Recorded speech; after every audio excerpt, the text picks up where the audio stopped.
rarely see scenes like this before natural disasters, but the threat this time is COVID-19. Across the country, many deciding to stock up. This as the death toll in the U.S. rises, and officials across the country warn everyone needs to be prepared. New travel alerts now issued. Americans urged not to visit Italy and South Korea. So many now asking what they should do. We'll tell you what you need to know. And on the eve of Super Tuesday, a seismic shift in the Democratic race for the White House. Amy Klobuchar, Pete Buttigieg, both dropping out, and now both backing Biden on the heels of his huge win in South Carolina. But could it be too late to stop the Bernie Sanders momentum? And an arrest in the case of a missing 11-year-old. He was last seen on surveillance getting into a car with his stepmother. And the encounter at the front door. I will shoot you. Get off of my porch. The husband of a prosecutor armed with a gun confronting protesters. And the DA on the eve of her primary now apologizing. Good evening, everyone. I'm Lindsay Davis. Thanks so much for streaming with us. We have a lot to get to tonight, but we begin with the rising death toll here in the United States due to the coronavirus.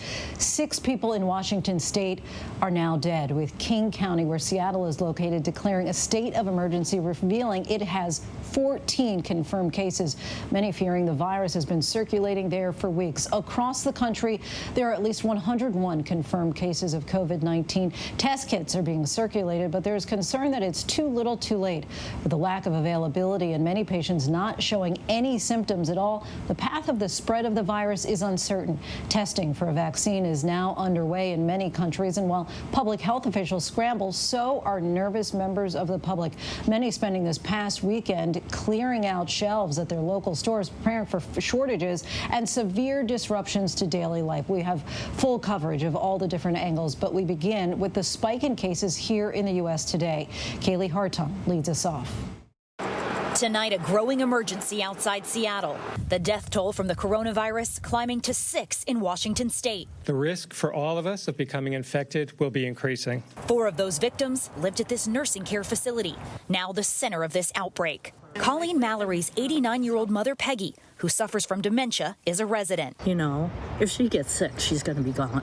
Colleen got to see her mom today, but fears she's been exposed to the virus. They wouldn't tell me anything about a roommate who has been removed from the facility.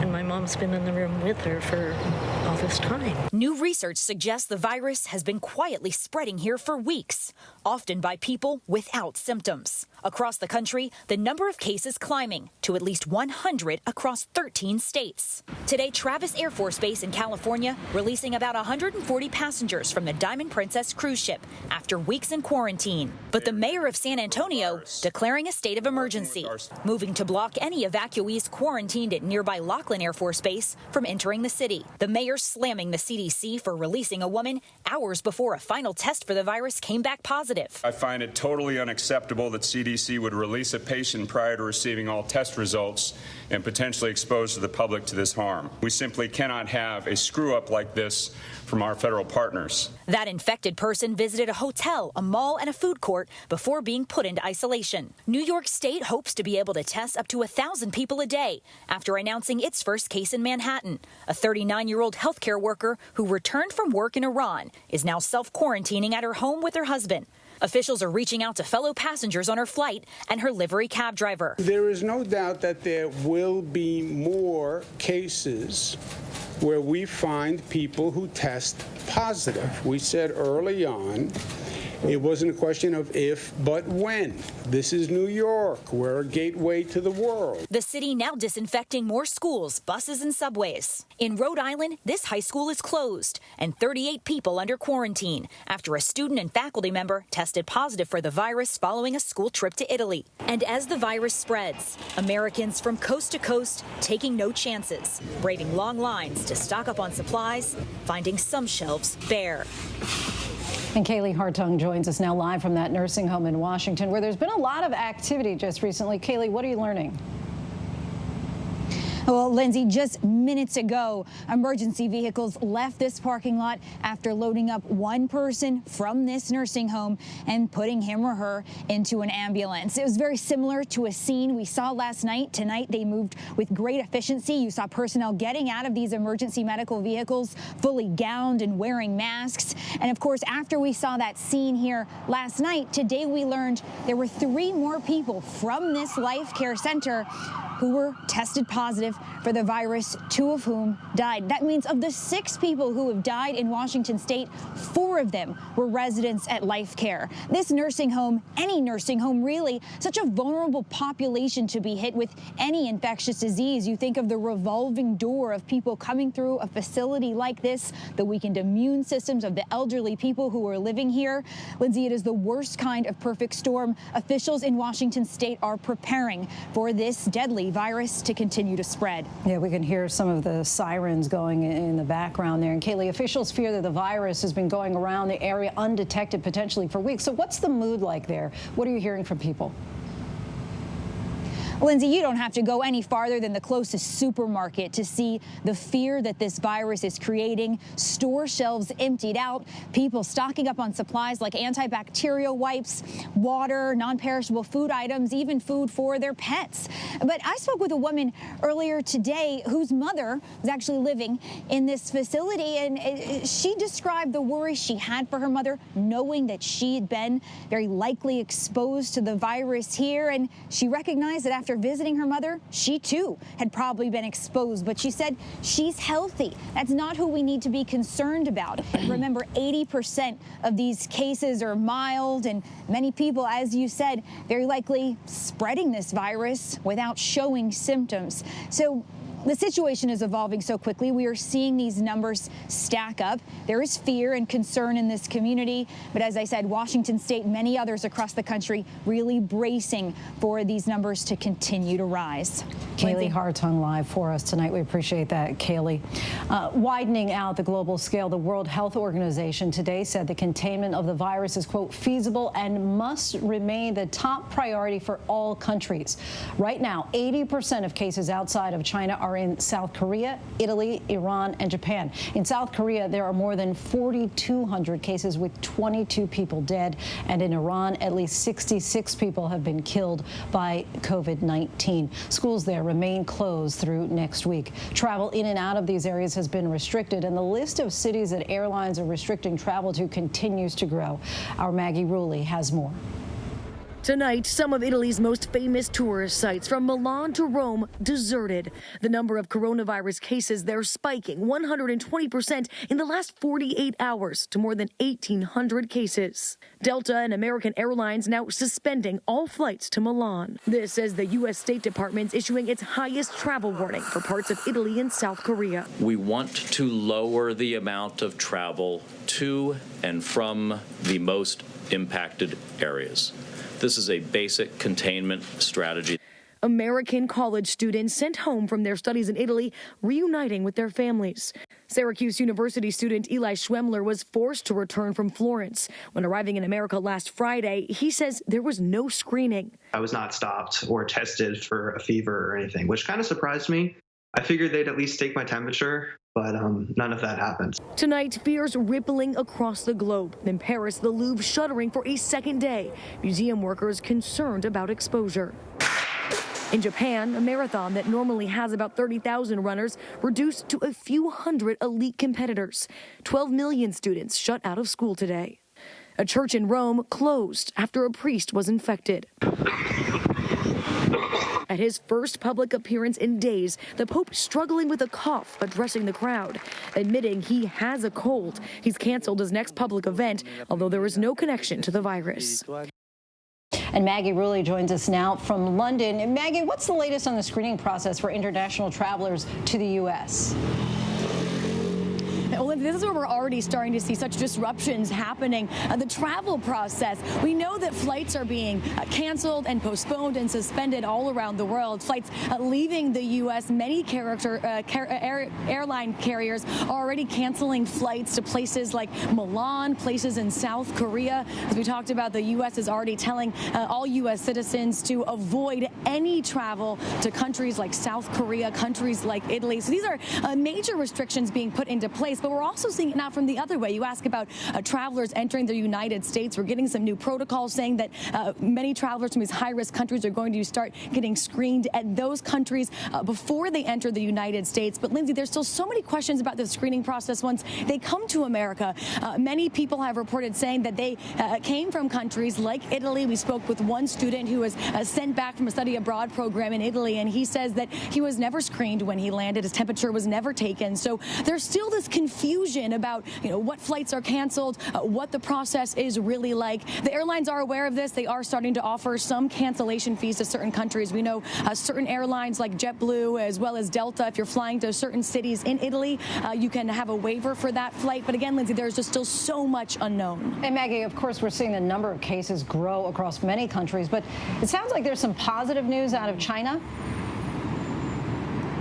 Yeah, we are seeing some cautiously optimistic numbers out of China. And I want to say that's very cautious, but the early numbers are in. We're seeing they had the lowest reported cases in the last 6 weeks. And this was what is kind of wild, Lindsay. When you look at the world as a total, we are seeing cases sort of pop up everywhere else, which is scary. But think of it this way as well. Over the past 24 hours, there was 9 times as many cases outside of China that were reported inside of China. So at least this epicenter where it all started, we are starting to see maybe a turning point, maybe the beginnings of this virus slowing down. Again, this is all very, very early, but if we're looking for a silver lining, looking for some positive news, many people are looking towards that today. Yes, we will certainly take that silver lining. And what are some of the unique ways that you've seen people react to the virus? Lindsay, I have to say something that amazes me is that I've seen so many more people just washing their hands and using wet wipes, using Perel. I've taken a lot of flights the last couple of weeks, and more people, I see them wiping down the armrest. But where we're really seeing some unique and unusual ways are how people are sort of resorting to face masks. We know there is this global shortage. There is, fear and panic about running out of these things. All over the world, we've seen people resorting to things like orange peels over their faces or even, napkins. There's been directions for make your own face masks. So people are trying to get creative, but as much as you almost think it looks silly, it also speaks to this fear that's in the air, that people feel the need to resort to these kinds of things, especially when you hear about those shortages. So it'll be interesting to see how it's going forward. A reminder that here in America, the CDC does recommend that people leave those face masks for professionals caring for people, but I guess we're going to see a run on all sorts of things like that going forward. And maybe that's where the orange peels come in, people trying to be organic and at the same time preserve the face masks for those in the medical field. Maggie Rulli, thank you so much in London for us tonight. We appreciate it.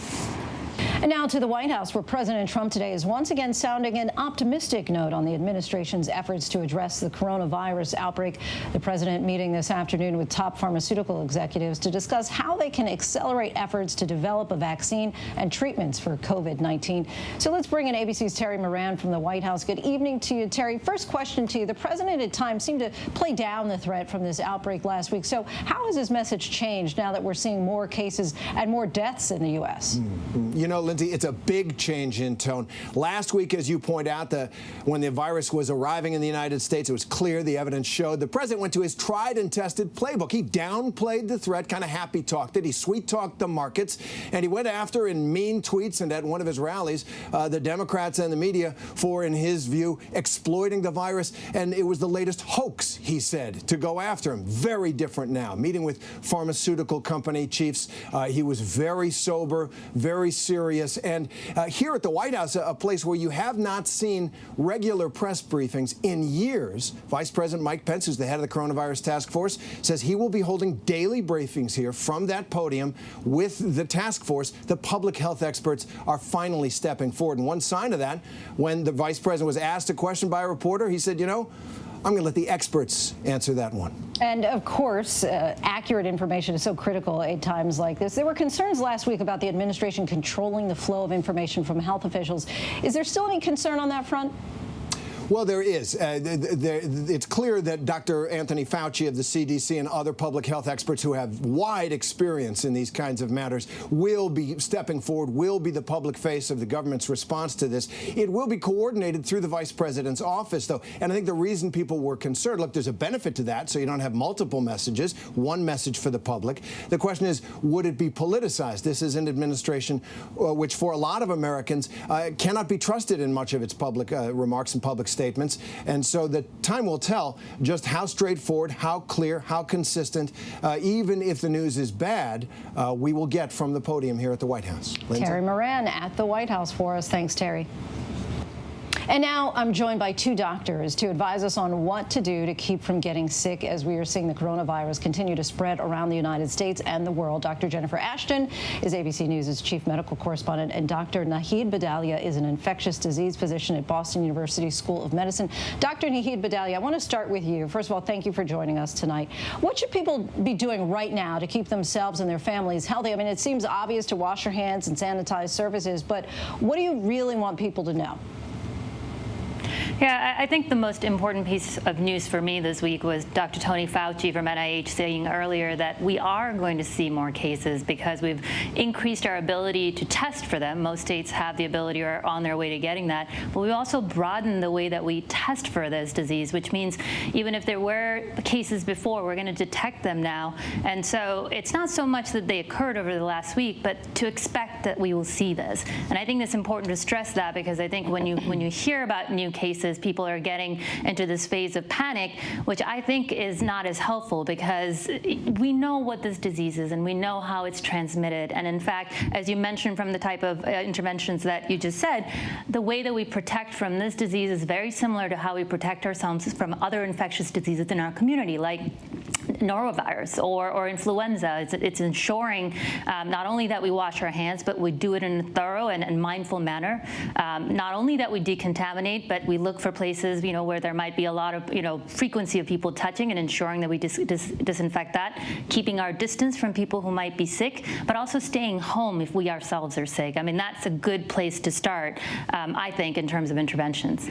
But Dr. Jen, who should get tested? Where do you get the testing kits from? If I've just returned from an infected country and I'm having flu-like symptoms, what should I do? Well, just last week, we saw largely in response to that first community case, person-to-person spread in the community in Washington State, the CDC revised their testing guidelines, now really includes 3 categories of people. 2 of those categories, and this is really important, Lindsay, apply to hospitalized patients. So while we're seeing a lot of concern in the community, certainly understandably, because a lot of people have been traveling recently in the last couple of weeks and months, and if they develop a symptom that much more likely could be something like influenza or RSV that we see commonly, right now the testing criteria just revised by the CDC have 3 groups. One of them is a critically ill patient, so this would be someone in an ICU setting with severe respiratory disease and no other explanation. So that means every other infectious etiology or source has been ruled out.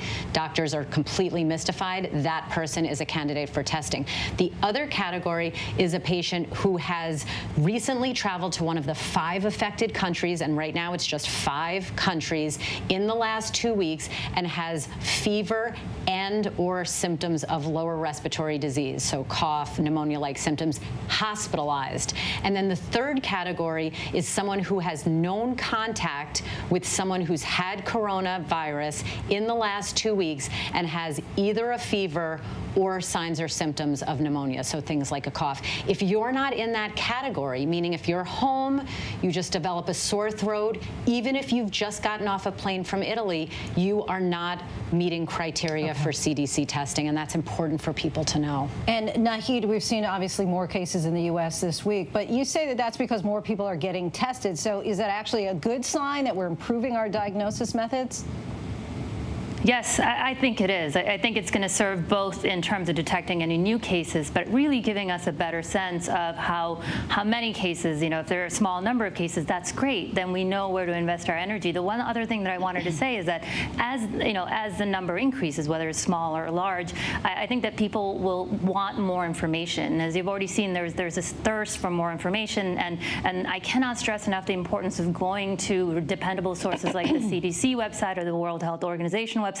But what I've really seen that it's great is that many states have actually now instituted hotlines where people can call, particularly those that have seen cases, which I think will allay a lot of fears and guide people to the right resources.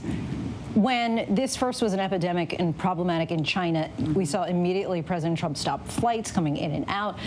People started getting tested. But Italy now, they have more than 1,000 cases. You can still travel in and out. It doesn't sound like everybody's getting tested. And then you have the issue of Washington State. At what point do you stop flights coming in and out of Seattle? I mean, what? So the travel confusion has been logistically challenging. I mean, we live in a global society, no question.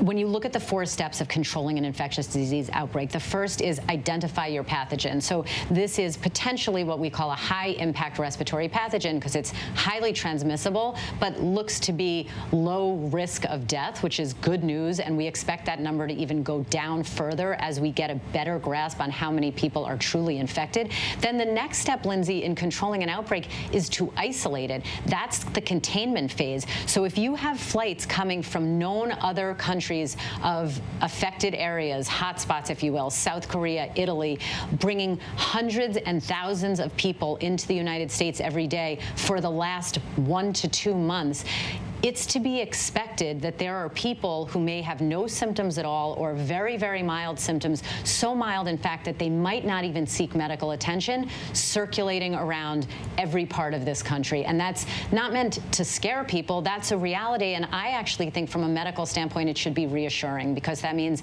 maybe it's already been so common and prevalent in our society for the last 1 to 2 months, and more people have not gotten very sick. And one more question from you before we go. Personal question that I'm hoping that other parents may have as well. My son has a little bit of a hoarse throat, and so he said, do I have coronavirus? Am I going to die? How do parents talk to their children about coronavirus? I think the first thing is on an age-appropriate basis, find out what they know because that will be different depending on their age. And children, especially grade school children, their primary interest is being reassured as to their safety. So, to say as a mom, even though my kids are in college now, I've spoken to them about this and say this is a virus and, what steps are being taken in our country and our local communities, what steps can be taken of you by your pediatrician if you get sick. And I think that segues and brings up a really important aspect of this story, Lindsay, which is the psychological or emotional element here. This can be a stressful and anxiety-producing situation for people when they're bombarded by coverage and press conferences and headlines.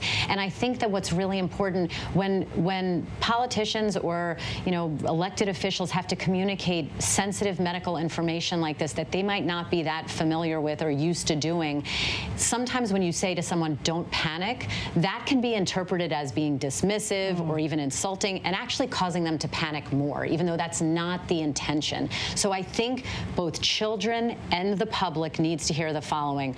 I know this is stressful. These are the steps that your government, public health officials, and the government in general are taking, and these are the steps that you can take to lower your risk and protect yourself. And that gives someone actionable, but also, understanding and empathetic steps that they can take to deal with this because, in medicine, we deal with this a lot, but the lay public does not. All right. Our thanks to both of you, both doctors. We thank you for joining us tonight. And what a turnaround on Wall Street. Stocks rebounding, at least for today, following last week's horrific showing. The Dow closing up nearly 1,300 points, snapping a 7-day losing streak and regaining some ground after those historic losses. It has been a roller coaster ride for the markets as coronavirus fears continue to spook investors. You can see the tremendous volatility over the last week on your screen right now. For more on what's next, I want to bring in ABC's Rebecca Jarvis down on Wall Street. Rebecca, give us a sense. Are today's gains a sign that perhaps the worst is over? Lindsay, I would say that anybody who tells you they know that the worst is over is probably trying to sell you something, and you should run the other direction. Anybody who thinks that they know what's going to happen tomorrow or the next day, those are people generally who are trying to sell you something. But over the long term, that's how anybody out there with a 401k or retirement savings account should be thinking about the market. Historically, over the long term, year over year, the market returns on average about 7%. What I can tell you about this stock market on Wall Street right now is that volatility is very much the expectation in the near term, and that's because of the level of uncertainty that still remains over the coronavirus and its economic impact. We've heard now from so many companies, new companies today, including Salesforce and Twitter, who are telling their employees to stay home, not to travel, only essential travel, and that going forward, they still have to make plans and preparations for business. Now, we have yet to even really see, to the same degree that China has gone through, that Italy has gone through, this virus come here. And if that were to be the case, you could anticipate there would be a much larger economic impact, Lindsay. And those rules don't apply to us just yet, right? We still have to travel and everything, right, Rebecca? But volatility, you were just talking about, that looks good for potentially, at least today, your 401k, but not necessarily for the long term. Sure. Well, look, nobody wants to see a market like this and know that their nest egg is at risk in this moment. But again, it's so important in moments like these, like it was important throughout the Great Recession, to remember that when you are investing, when you're setting money aside, as anybody like you or me doing this, and not doing it as a job here on Wall Street, but as something that you want to live off of in the future, it is about thinking long term, trying to time the market, trying to decide whether things are going up or down tomorrow, and making choices with your financial future with that in mind is a mistake. The longer term strategy historically is the one that pays off. And like I said, year over year, it is that 7% average gain year over year when you're investing for the long haul, which is why starting early is so important. The earlier you start, the faster your money grows over time. All right, Rebecca Jarvis for us down on Wall Street. We appreciate it, Rebecca. And when we come back, the horrific pileup, blinding snow creating deadly conditions on a major interstate. Why that storm could impact some Super Tuesday voters heading to the polls. The deputy in pursuit hitting a bump and then going airborne. What happened to the suspect that officer was chasing? And we have news tonight in the search for a missing Colorado boy last seen on surveillance video getting into the car with his stepmother. We'll be back in just a moment. Stay with us.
Welcome back. Turning now to the search for a missing boy in Colorado Springs. He was last seen on home surveillance getting into a car with his stepmother, who has denied having anything to do with the boy's disappearance. That stepmother has now been arrested. ABC's Clayton Sandell has more.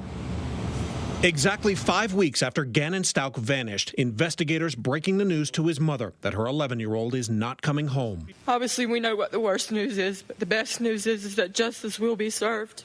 And I'll make sure that justice is served because my boy did not deserve any of this. Investigators say Gannon was murdered by his stepmother, Letitia Stauch, arrested today in South Carolina. She reported the boy as a runaway January 27th. The same day, a neighbor's security camera appears to show her leaving home with him, but returning alone. This person, the stepmom that I even trusted, that she will pay 100% for this heinous thing she done. The search for the boy who loved the color blue and playing Nintendo has been hampered by snow. In January, Stauch, who did not want to show her face, told KKTV she was innocent. I would never, ever hurt this child. She now faces multiple charges, including first-degree murder. And Lindsay, Stauch has not yet entered a plea. Before that happens, she'll have to be extradited from South Carolina back here to Colorado. Lindsay? Our thanks to Clayton. When we come back, the Democratic field shrinking dramatically. 2 candidates set to back former Vice President Biden. Could it be enough to stop Sanders' campaign momentum? And so many states set to vote tomorrow. The race for the White House could become much clearer. We'll drill down on the big day in just a moment.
We are less than 24 hours away from the first polls closing on Super Tuesday. So let's take a look at the big day by the numbers. 14 states and 1 territory will cast their votes tomorrow, making it the single largest voting day of the primary cycle. 1,344 pledged delegates will be up for grabs, a full third of the total available to secure the Democratic nomination. The top 5 delegate hauls: California with 415 delegates, followed by Texas with 228, North Carolina with 110, Virginia with 99, and Massachusetts with 91 delegates. With 60 delegates so far, Bernie Sanders leads the field and is looking to run up his total tomorrow night. Joe Biden closed the gap with 53 delegates after his strong South Carolina showing and hopes to certainly build on that momentum. After a historically large field, just 5 candidates now remain in the race after Pete Buttigieg, Amy Klobuchar, and Tom Steyer all dropped their bids ahead of Super Tuesday. Of those remaining, 4 of them are over the age of 70. So listen to this. Pete Buttigieg could wait all the way until 2048 to make another White White House run and still be younger than the top finalists in the 2020 field, as well as President Trump. And we still have a lot more to get to here on ABC News Live. The dramatic confrontation and the LA district attorney now under fire. Protesters say her husband threatened to shoot them if they didn't leave. How this situation soon escalated. And if you're a daily coffee drinker, listen up. The price of your fix is on the rise, and climate change is to blame. But first, here are some of the trending headlines on abcnews.com.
Health officials in Washington state reporting 4 additional deaths from coronavirus, raising the death toll in that state to 6. A number of other states also reporting their first cases today. There is deep concern across our state.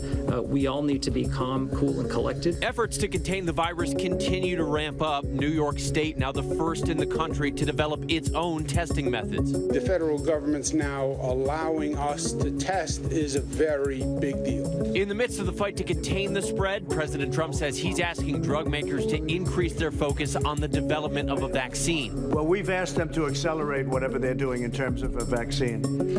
Absolutely. HUD Secretary Ben Carson, a physician, joining the White House coronavirus task force.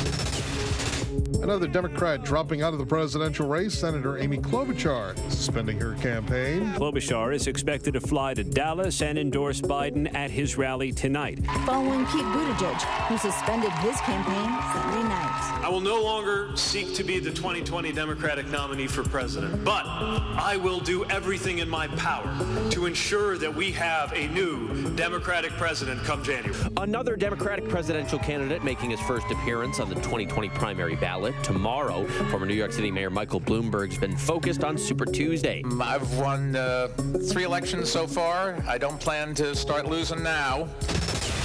Defense Secretary Mark Esper is giving the top U.S. commander in Afghanistan the go-ahead to begin an initial withdrawal of U.S. troops. My number one priority remains to protect our forces and their families. We will continue to take all necessary precautions to ensure that our people are safe and able to continue their very important mission.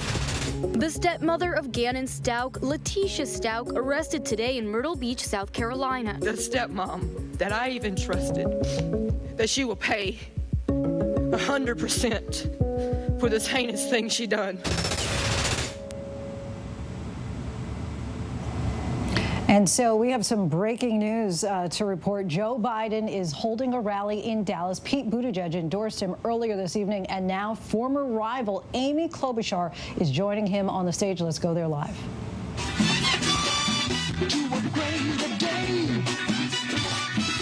Just a little faith, if you put your mind to it, you can surely do it.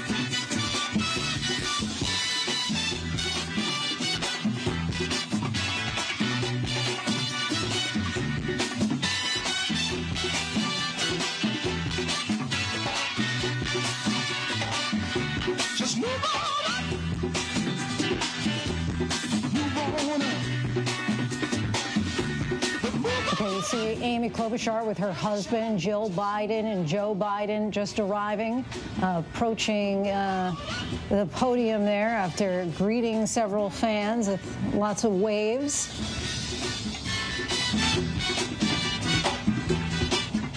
And Eva Pilgrim is standing by. I'm not sure, Eva, if they're about to talk right now. You're live at the event, Eva? Yes, we're live here. You can see Amy Klobuchar is on the stage with Joe Biden, as is Dr. Jill Biden, his wife, also there. She is expected here at this rally to endorse him. Her campaign said that she will officially endorse him tonight. It looks like she's taking the stage now, Lindsay. So I think we should probably let her hear what she has to say. Yeah.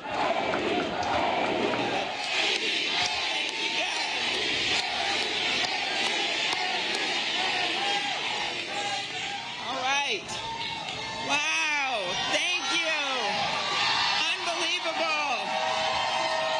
Well, how great is it to be here in Dallas, Texas? And how great it is to be here with my family, John and Abigail, and with Vice President Biden. And how wonderful it is to be standing next to him on a stage when it isn't the debate stage. So I actually, as you all know, announced my campaign for president in the middle of a Minnesota blizzard, just so I could impress everyone in Texas, and in particular everyone in Dallas. So we didn't let the snow stop us. We didn't let the cold stop us. We did continue through that speech because that's what we do in the heartland. We made a little in this campaign, in my campaign, go a long way. And our homegrown campaign with a tremendous staff that stuck together from the beginning and volunteers every way beat the odds. And that got me up here right now on this stage in Dallas.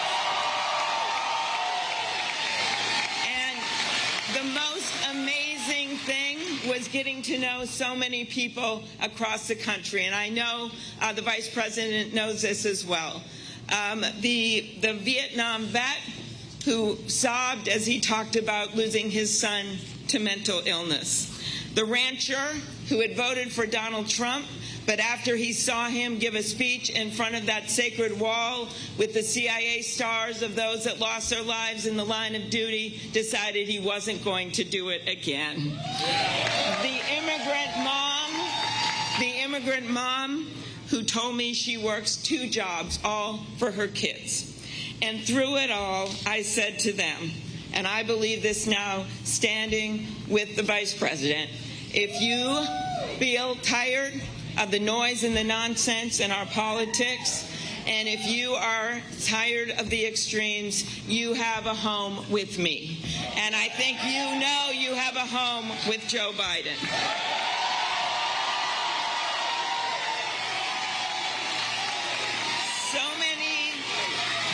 So many people joined us, supported us as we carried forward with this simple but fundamental message, and that it is time for Americans to join hands instead of pointing fingers.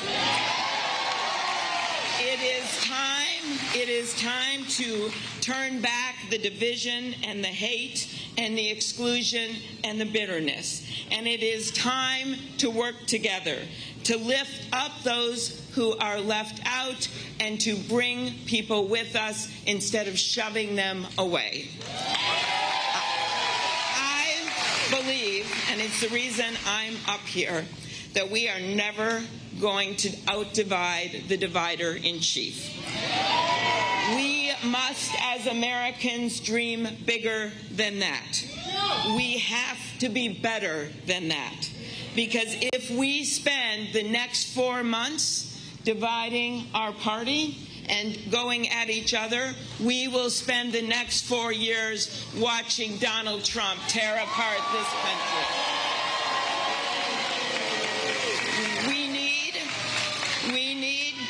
Texans, we need to unite our party and our country, and to do it not just with our words, but with our actions. It is up to us, all of us, to put our country back together, to heal this country, and then to build something even greater. I believe we can do this together. And that is why today I am ending my campaign and endorsing Joe Biden for president.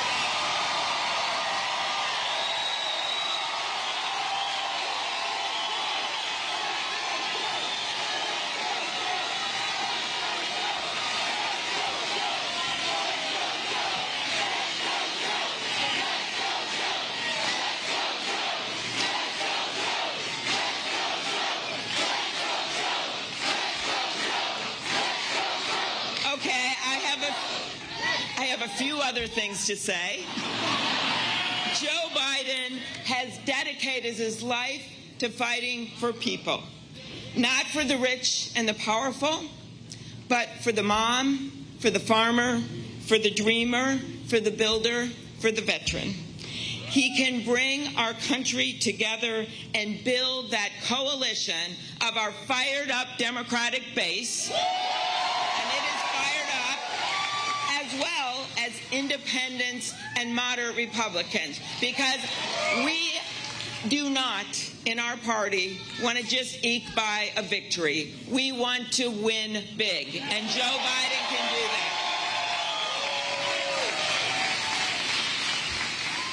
As you know from all the work he has done, that he will not just govern with his head. He's got a lot of good ideas, but he will also govern with his heart. And I know that you know here in this big state of Texas that the heart of this country is bigger than the heart of the guy in the White House.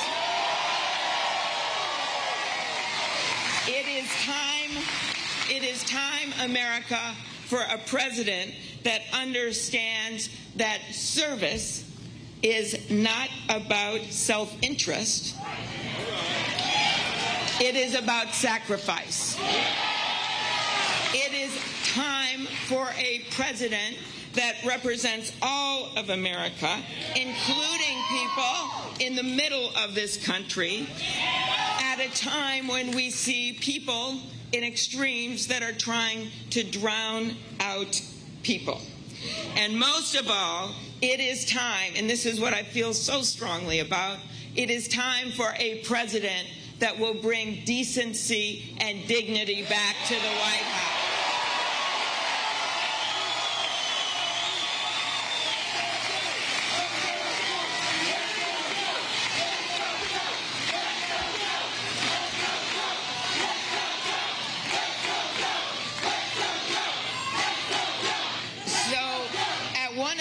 Debates, of our many debates, I told the story. All of which you won. I told the story of Franklin Delano Roosevelt, that beloved president. And when he died, they put his body on a train that went from Georgia to Washington, D.C. And the story is that people spontaneously stood along those train tracks to show their respect. And a reporter came upon a guy, a regular guy, he just had his hat in his hand, and he was sobbing.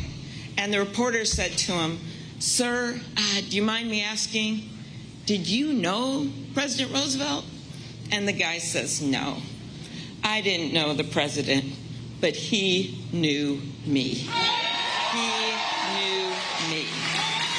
And that is exactly what is missing right now in the White House. We have a president that has no empathy, that cannot put himself in the shoes of the people of this country. Well, guess who can do that? And that is Joe Biden.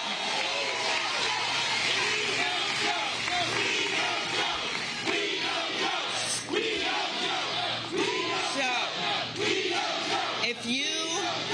if you out there are trying to figure out how you stretch your paycheck to pay for your rent or your mortgage, or someone in your family is, you know Joe knows you, and he will fight for you. If you are someone trying to decide how do you pay for the long-term care for your parents and the child care or the college for your kids, Joe knows you, and he will fight for you. And if you are trying to figure out how am I going to fill that prescription for insulin or some other prescription drug or fill my refrigerator, Joe knows you, and he will fight for you. So I cannot think of a better way to end my campaign than joining his. Because,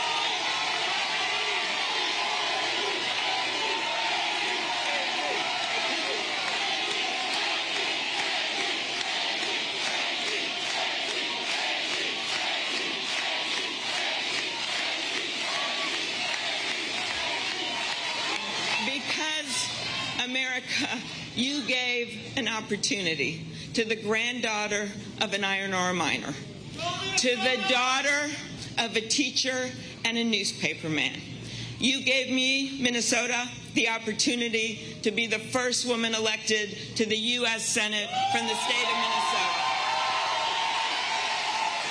And America, you gave me this incredible year to be a candidate for President of the United States. It is because you have faith in what we can achieve together. It is because of your undying belief that for all of us, the best is yet to come. So, before I turn it over to our next president, I want to remind you of something really practical. Tomorrow is Super Tuesday. Tomorrow is Super Tuesday. And Texas, you are one big Super Tuesday state.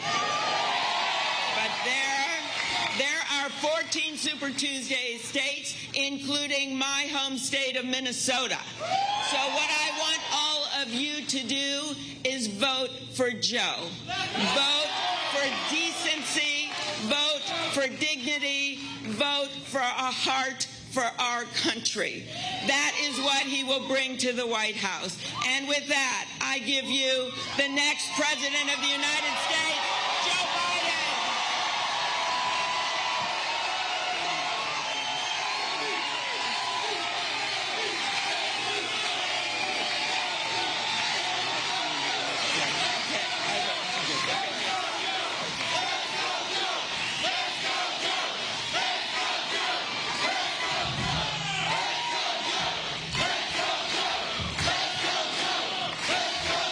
Thank you, thank you, thank you.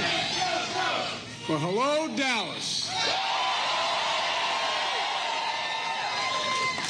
As my mom would say, I apologize for my back. But you have my back, and I promise I'll have yours.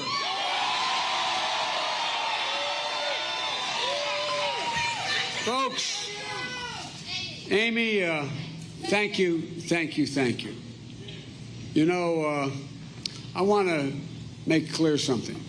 I can't tell you how much Amy's endorsement, the senator's endorsement, means to me. It's great to see her family, to see John and her brilliant daughter Abigail, who's with her.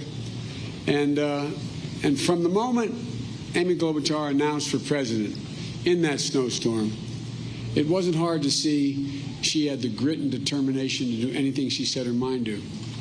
You know, Amy knows how to get things done. She really does. That's why Amy has never lost, and she's not losing now. You're going to hear a lot from Amy Klobuchar for a long, long time. That's why she's one of the most effective senators in the United States Senate. Her campaign was all about what we could get done, how to make America better every day in simple, straightforward ways. Folks, the story that Amy tells about that person who Franklin Roosevelt, as a train went by, that she talked about, she believes. And that notion that, I didn't know the president, but he knew me. Well, let me tell you something. It's everything that Amy's about. Nobody who's ever dealt with her doesn't think that she knows them. And you know what? Isn't that everything that's missing with this president today? Amy spoke of something that I've made central in my campaign for president as well. To compete and complete the total lack of empathy and decency in this current president, he cannot stay there. He cannot stay. We all know it. There is no sense of decency or honor. The way he ridicules people, the way he demeans people, the way he talks about and demonizes people who are different. The fact that he's so self-absorbed, he doesn't seem to care about anything else in this country. Folks, I believed that he wasn't going to be a very good president, but I have to admit to you, with Donald Trump, I didn't have any idea just how much it was going to be always about Donald Trump. And it's having a corrosive impact. It's having a corrosive impact on our children. Folks, we're already seeing reports of children in school mimicking the behavior of the president. A large piece in the Washington Post talked about the way in which teachers are finding kids are bullying other kids and quoting the president, using the president's language, singling out immigrants for ridicule and harassment. What in God's name did we expect? What do we think was going to happen when this behavior became so clear? When teachers try to deal with this kind of behavior, is it any surprise that the kids would say, well, that's what the president does? Apparently, the Washington Post article laid out a school and talked about them saying to the teachers, that's what the president does. Our children are listening. They're listening. And it's having a profound impact on our society. I've said many times in this campaign, this nation will be able to overcome 4 years of Donald Trump. But if this man is reelected, he will fundamentally alter who we are as a nation for better in a generation to come. And we cannot let that happen.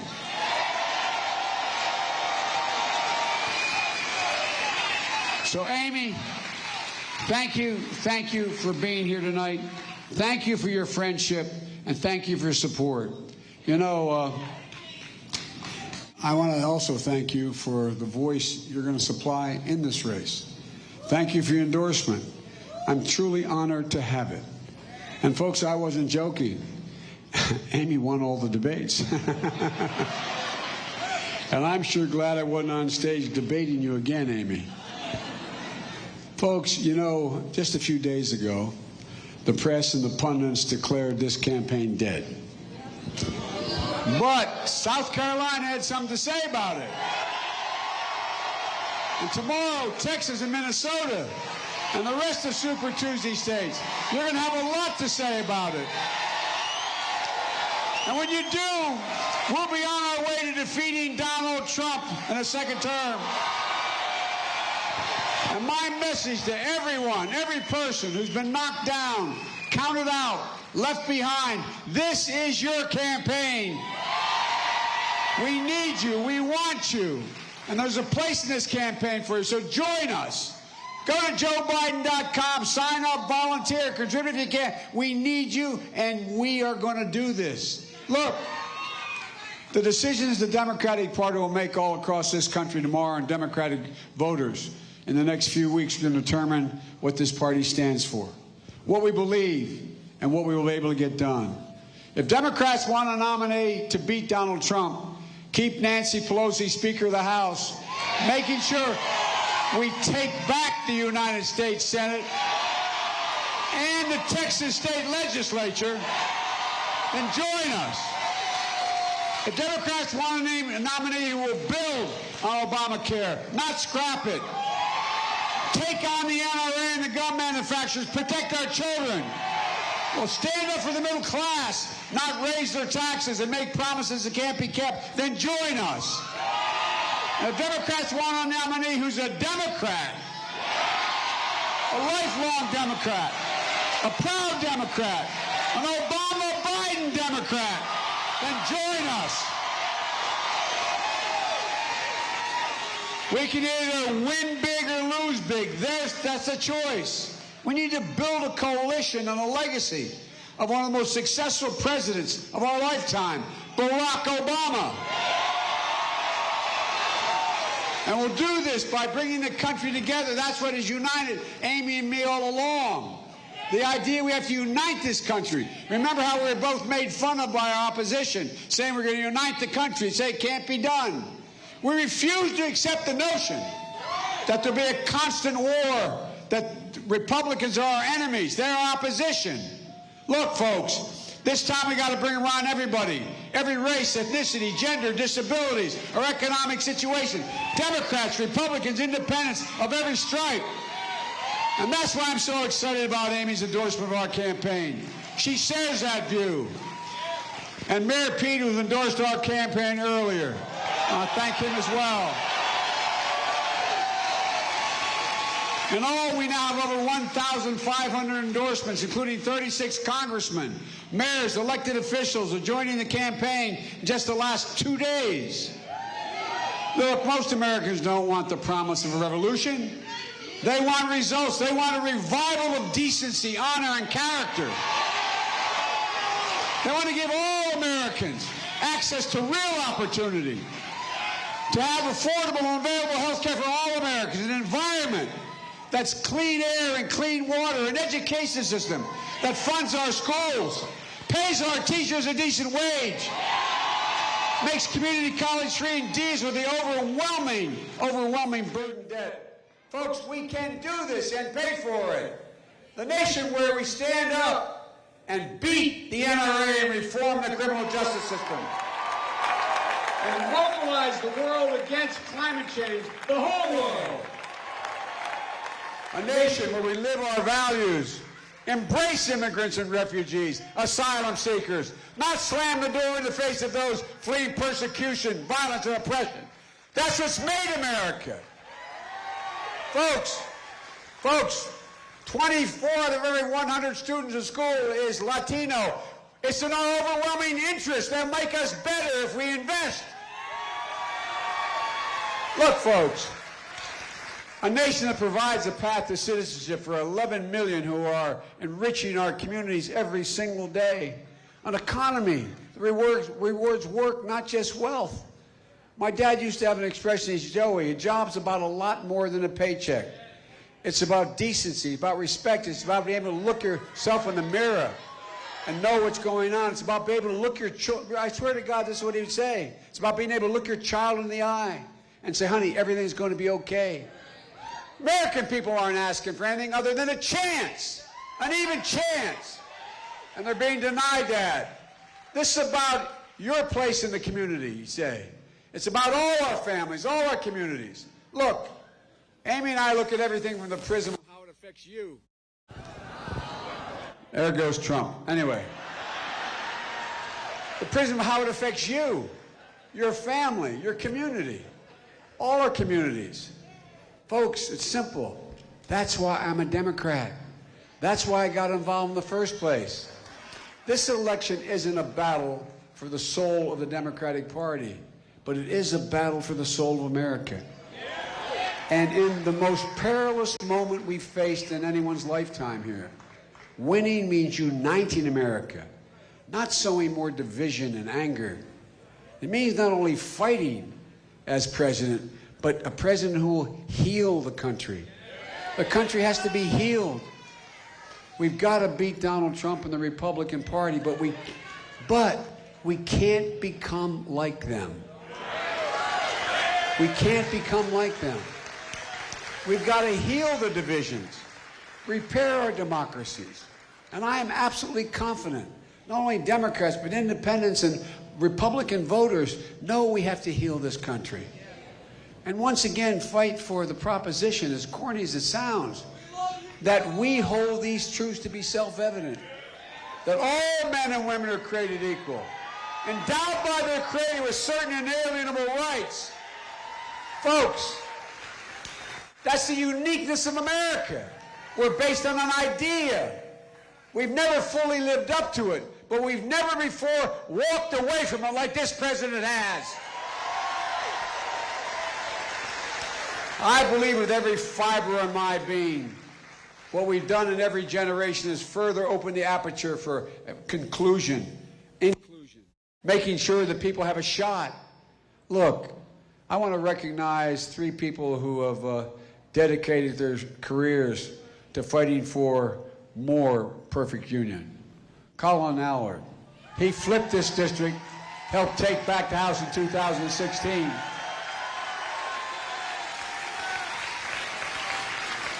He did what I only dreamed of doing, playing in the NFL. What a hell of an athlete, what a great, great congressman. We need to make sure that he holds that seat in November. And Mark Veazey, God love him, he's done incredible work to help lead the fight against the Erosion of Voting Rights Act, against the erosion of voting in this nation. Half the country, half the states in this nation have put up barriers. It's the new Jim Crow all over again. And Eddie Bernice Johnson is a legend with whom I'm honored to share this stage. She's a woman who knows how to get things done for the people of Dallas, and she leaves nobody behind. Look, the days of Donald Trump's divisiveness will soon be over. I guarantee you, we can build a more perfect union because the American people have now seen the alternative. Folks, there's 2 ways people get inspired. They get inspired by great leaders like Lincoln and Roosevelt and Kennedy and Obama. Well, thank you, but they also get inspired by very bad leaders. No, I really mean it. I really mean it. This president has sort of ripped the Band-Aid off, exposed just how venal he's become and how he has literally strangled the life out of the Republican Party. So, folks, we got a shot. This is bigger than whether a Democrat wins. This is about restoring the character of America. Not a joke. Because we've been damaged all over the world. We've been damaged badly. His embrace of thugs and dictators, his way he treats our military and talks about them, the way he demeans people.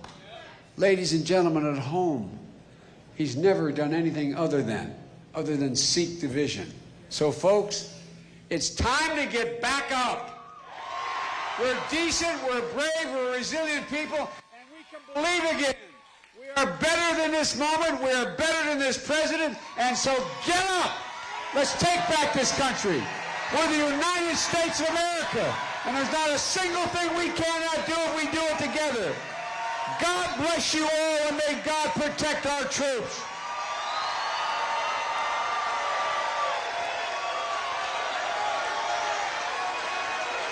Folks, thank you. I got to wait 1 more minute, folks. There's one more person I want to thank, a man who electrified this state and nation.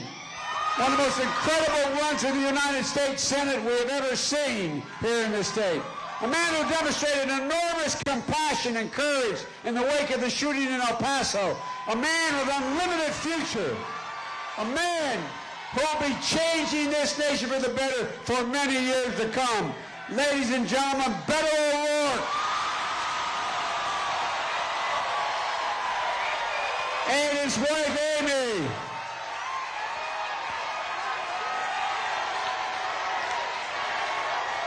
Come on, Beto and Amy. Amy, watch your step here. God love you. Thank you. Thank you, thank you, thank you.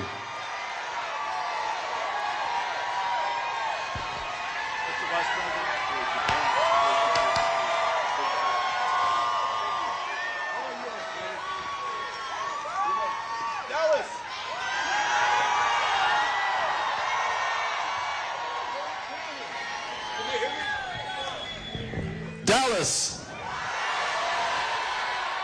Tarrant County, Denton, Collin, anybody from the Rio Grande Valley, Far West Texas and El Paso, Lubbock, Amarillo and the Panhandle, Longview, Texarkana and East Texas, on behalf of every one of the 254 counties of this great state, we welcome Dr. Jill Biden and Vice President Joe Biden, el próximo presidente de los Estados Unidos, aquí con nosotros este momento.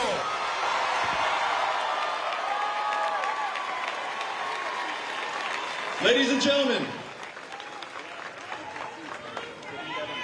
tomorrow,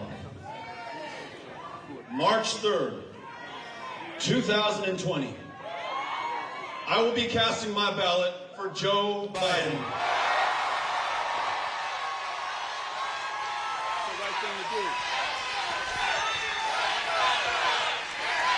And let me tell you why. We need somebody who can beat Donald Trump. The man in the White House today poses an existential threat to this country, to our democracy, to free and fair elections. And we need somebody who can beat him. And in Joe Biden, we have that man. We have someone who, in fact, is the antithesis of Donald Trump. Joe Biden is decent. He's kind. He's caring. He's empathetic. I don't know if you saw this last week. The vice president was at a town hall in South Carolina. And Dr. Reverend Anthony Thompson came up to the microphone and talked about losing his wife at Mother Emanuel AME in South Carolina in 2015. And Joe Biden listened to him, in fact, with his eyes closed so that he could concentrate on every single word that that man said. And then he spoke back to him and to all of us from his heart, filled with compassion and love and the power to heal. He wanted to heal that man. He wanted to heal Charleston, South Carolina. But as someone who lives in El Paso, Texas, which saw another white nationalist rampage where 22 people were killed solely based on their ethnicity, on the color of their skin, on their country of national origin, I felt Joe Biden healing us. At a time that this country is so polarized, so deeply divided, we need somebody who can bring us together and heal us. We need somebody who can reestablish the moral authority of the United States. We need somebody who will fight for democracy here and abroad, because democracy is under attack here and abroad. We need Joe Biden.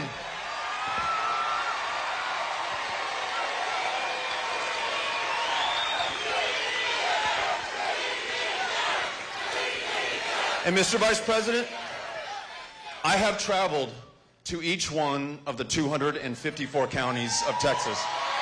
I know this state. And I've got to tell you, the fact that you take the time to listen to us, to be here, to understand our concerns as well as our aspirations means the world to us. This is a state that is dead last in the United States when it comes to the number of insured, which means that we have people dying of diabetes. The largest mental health care facility in the state is the county jail system in the state. Those with schizophrenia and bipolar disorder and clinical depression are getting arrested on purpose to get the care that they cannot find otherwise. We know that you are going to lead us to make sure that there is health care for each and every single one of us, every child, every man, and every woman. Mr. Vice President, you also know that whether it was Sutherland Springs or Santa Fe High School or El Paso, Texas at that Walmart this last August, or Midland, Odessa in the same year, we understand the devastating toll of gun violence in America and in this state. And we need someone who's going to make sure that whether it is a mass shooting in a Walmart or in our school, or the shootings that far too often take those in our communities of color one or two at a time, who don't even make the headlines or the front page or the news, we don't even know their names, you're going to stand up for each and every one of us and end gun violence in America with universal background checks, extreme risk protection orders, and an end to the selling of weapons of war in our communities. Keep that stuff on the battlefield. Don't bring it into our homes. And Mr. Vice President, this energy-rich state that has fueled the growth of America also wants to be the state that, with your leadership, leads the charge to confront climate change before it is too late. We're counting on you.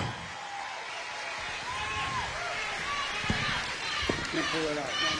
You go ahead, keep going.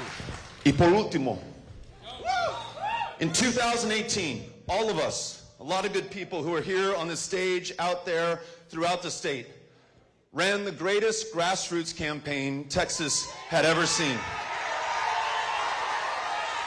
We won more votes than any Democrat had in Texas history. Young voter turnout up 500% in early voting. And these were the gains.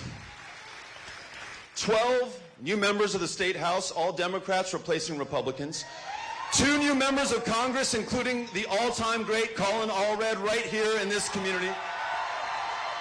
17 African-American women elected to judicial positions in Harris County.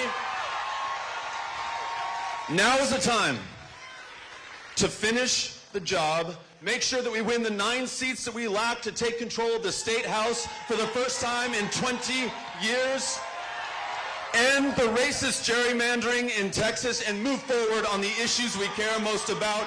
You, Mr. Vice President, as the top of the ticket, can help us do that. So, I want to let you all know, I love you too, and we all love Joe, and I am going to treat Joe and Jill right. We're going to take them to a world-class meal tonight. There's a Whataburger less than half a mile from here.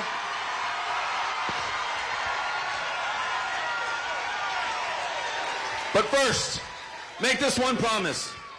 Make this one promise. You. I'm getting Whataburger orders shouted from behind me, okay? You, your family, your friends, your neighbors, your classmates, your colleagues, every single one of us is going to get after it and vote tomorrow. Are you with me? Are you with Joe? Ladies and gentlemen, el próximo presidente de los Estados Unidos, Joe Biden. Let's do it for Joe. I want to make something clear. I'm going to guarantee you this is not last year's seat of this guy. You're going to take care of the gun problem with me. You're going to be the one who leads this effort. I'm counting on you. I'm counting on you. We need you badly. The state needs you. The country needs you. You're the best. Thank you, thank you, thank you. Let's bring everybody. Come on up here, guys.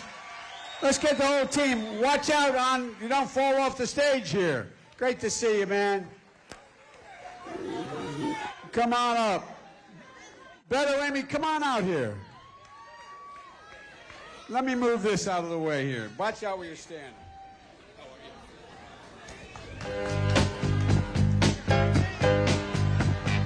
Sometimes I'm right, and I can be wrong. Folks, this is a team. We need your help.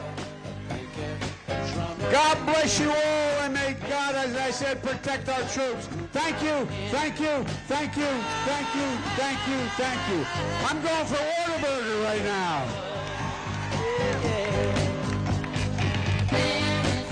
Thank you, thank you. By the way, I'm Jill Biden's husband. Thank you all so much.